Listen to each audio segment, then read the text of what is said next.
चालू हो जाएगी। दिनेश जी, सुनील शुक्ला जी, रवनीत बिट्टू का आना बड़ी खबर है। हारे हुए एक और हारे हुए व्यक्ति हैं जो आ रहे हैं सर सरकार में, आज नहीं तो शायद हो सकता है जो दूसरा राउंड होगा एक्सपेंशन का, अभी करीब 43 मिनिस्टर्स आएंगे, थोड़े आगे पीछे भी हो सकते हैं।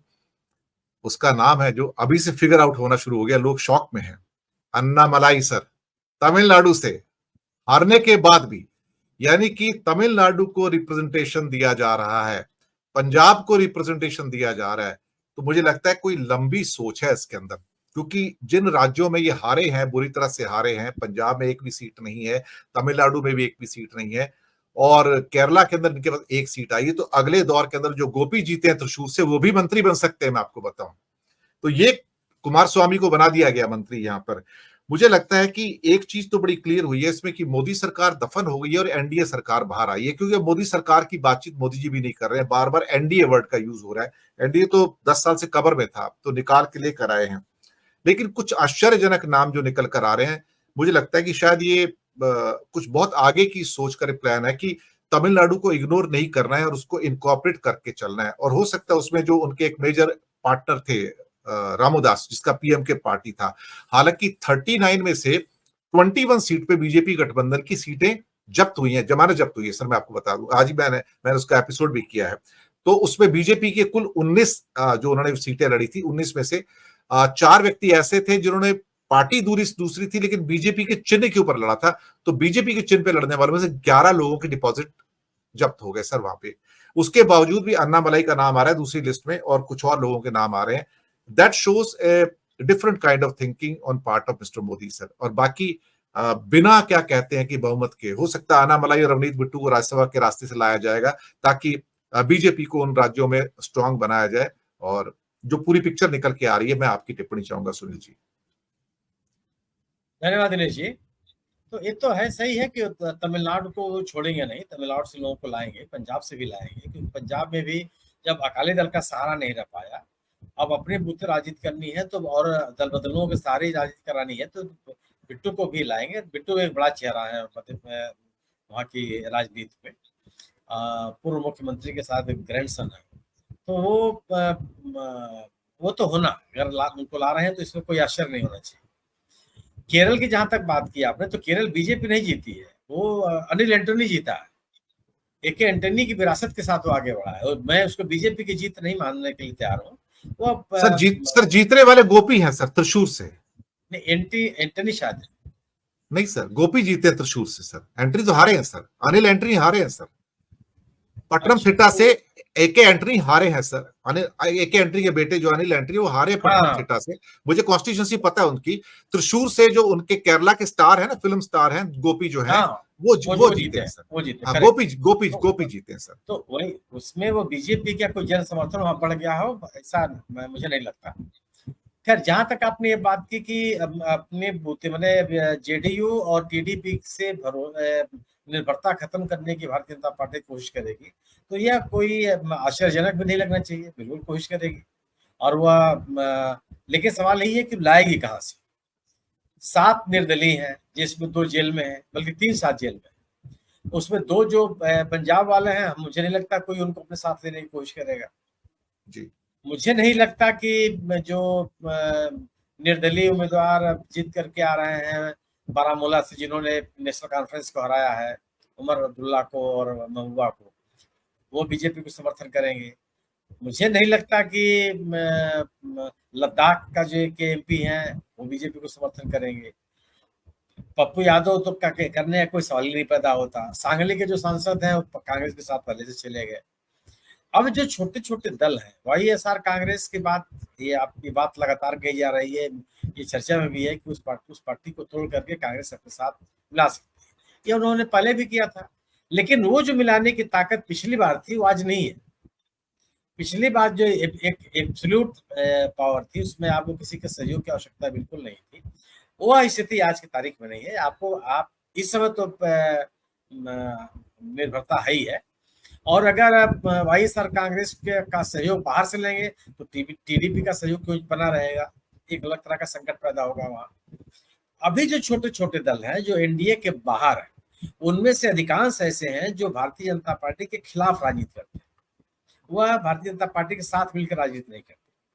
अभी तो मेरे जैसे व्यक्ति की आशंका है कि शिंदे के लोग शिंदे के साथ रह पाएंगे कि नहीं रह पाएंगे, आगामी महाराष्ट्र के चुनाव को देखते हैं उसमें कितनी टूट फूट होगी। मुझे इस बात का भी अंदेशा है कि पश्चिम बंगाल से जो लोग जीत करके आए हैं वो कितना भारतीय जनता पार्टी के साथ रह पाए, वो ममता बनर्जी के आगे कितना टिक पाएंगे, क्योंकि पिछला इतिहास यही है कि तमाम लोग छोड़ करके आए और छोड़ के फिर वापस चले गए टीएमसी में, या उन्होंने पार्टी छोड़ दी। तो इन जगह पे जो राजनीतिक दल भारतीय जनता पार्टी के खिलाफ रह करके राजनीति करते रहे हैं, उनका भारतीय जनता पार्टी के साथ जाना अल्पकालिक राजनीति हो सकती है, दीर्घकालिक उनको नुकसान ही होगा। मुझे नहीं लगता कि जो अभी तक जो ताजा तरीन उदाहरण है राजनीतिक दलों के जिन्होंने भारतीय जनता पार्टी के साथ निकटता रख करके अपना राजनीतिक नुकसान किया, बल्कि अपने जनाधिकार को खो दिया, अपने सरकारों को खो दिया, उस अनुभव के बाद भी कोई राजनीतिक दल जो अपनी ताकत को ही बढ़ाना चाहता है या बनाए रखना चाहता है, वह बीजेपी के साथ अपने मुद्दों को छोड़ करके बीजेपी के मुद्दे के साथ खड़ा होगा। आखिर टीडीपी इस तरह की बात क्यों कर रही है? केवल अगर आप स्पेशल स्टेटस की बात पे भी सहमत होते हैं तो बीजेपी तो कहती रही है कि स्पेशल स्टेटस किसी को नहीं मिलना चाहिए, केवल नॉर्थ ईस्ट के राज्यों को छोड़ करके। और अगर आप वहां देंगे स्पेशल स्टेटस देते हैं तो बाकी राज्यों में भी जो गैर भाजपा राज्य है वहां पे हंगामा होगा, या जहां नहीं भी होगा वो लोग कहेंगे कि साहब हमारे साथ अन्याय क्यों हो रहा है, हमको पैसा क्यों नहीं मिल रहा है, वहां का नागरिक इस बात को महसूस करेगा। एक अलग तरह की चुनौती होगी कांग्रेस बीजेपी के सामने। और मेरा अपना मानना यह है कि टीडीपी अपने राजनीतिक मुद्दों को छोड़ेगी नहीं। टीडीपी वह टीडीपी नहीं है जो पिछले साल थी, आज वो आंध्र प्रदेश में सरकार बना के आ रही है, और ऐसी सरकार बना रही है जिसके पास प्रचंड बहुमत है।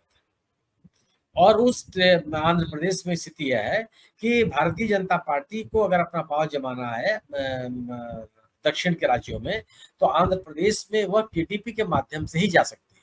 कर्नाटक में उसका मत प्रतिशत गिरा ही है, तमिलनाडु का हाल आपने बता दिया, केरल की स्थिति वही है, तेलंगाना में जो स्थिति है वो कांग्रेस की स्थिति ज्यादा बेहतर है। तो अगर पश्चिम में इनको अपनी ताकत बढ़ानी है तो टीडीपी के जरिए ही हो सकती है। तो टीडीपी को इनवाइट करेंगे, उसको उनके मन में नाराजगी पैदा करेंगे, मुझे ऐसा नहीं लगता। जो टीडीपी के जो सदस्य पिछले बार राज्यसभा के सदस्य टूट करके बीजेपी में चले गए थे और बीजेपी ने बाकायदे उनको तोड़ने का प्रयास किया था, मुझे लगता है कि इस बार अभी ये संभव नहीं हो पाएगा, हो सकता है कि आगे आने वाले दिनों में करें। जहां तक बात रही कि अभी जो आपने लिस्ट बताई उसमें जिसकी चर्चा जिन नामों पे है वो सब बीजेपी के नाम है, अभी टीडीपी और जेडीयू के नाम सामने नहीं आए कि कौन लोग हैं जिनको मंत्रिमंडल में लिया जा रहा है पहले चरण में या नहीं लिया जा रहा है। पहले चरण में उनको छोड़ दिया जाए, मुझे लगता है कि ऐसा होगा नहीं। और लोकसभा के स्पीकर सर जेडीयू के ललन सिंह आ रहे हैं सर। हाँ भाई, नाम जो आपने पढ़ा उसमें ललन सिंह का नाम नहीं आया था। ललन सिंह दूसरी एक खबर में था, रामनाथ ठाकुर भी आ रहे हैं जेडीयू के और ललन सिंह भी आ रहे हैं सर। रामनाथ ठाकुर तो कर्पूरी ठाकुर के लड़के, उनकी पहले से ही चर्चा थी। हाँ, ललन सिंह आ रहे हैं सर, ललन सिंह आ रहे हैं। ललन सिंह को लेंगे, ललन सिंह की नहीं, संजय झा की भी चर्चा, संजय झा, ललन सिंह और रामनाथ ठाकुर। तो ललन सिंह और संजय झा की निकटता बीजेपी से पहले से, बल्कि संजय झा ही मुख्य पैरवी करता है, और रामनाथ ठाकुर तो पहले से आप आह्लादित हैं कि साहब कर्पूरी ठाकुर को एक तरह का वो मिल गया है।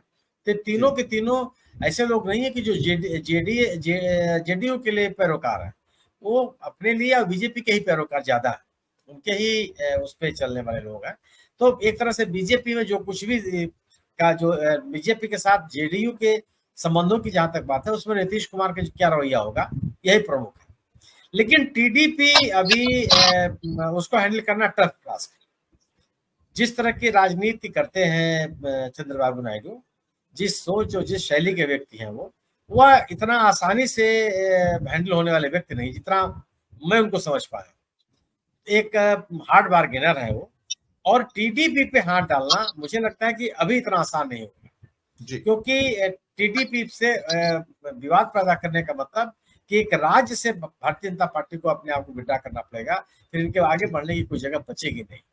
तो यह जरूर हो सकता है कि टीडीपी और जेडीयू से अलग होकर के भारतीय जनता पार्टी अपना समर्थन का आधार बढ़ाने का प्रयास करे, लेकिन ये सफल हो जाएगी या कहना मुझे लगता है कि जल्दबाजी है। जी सेंगर साहब के पास आता हूं। बहुत सारे हमारे दर्शक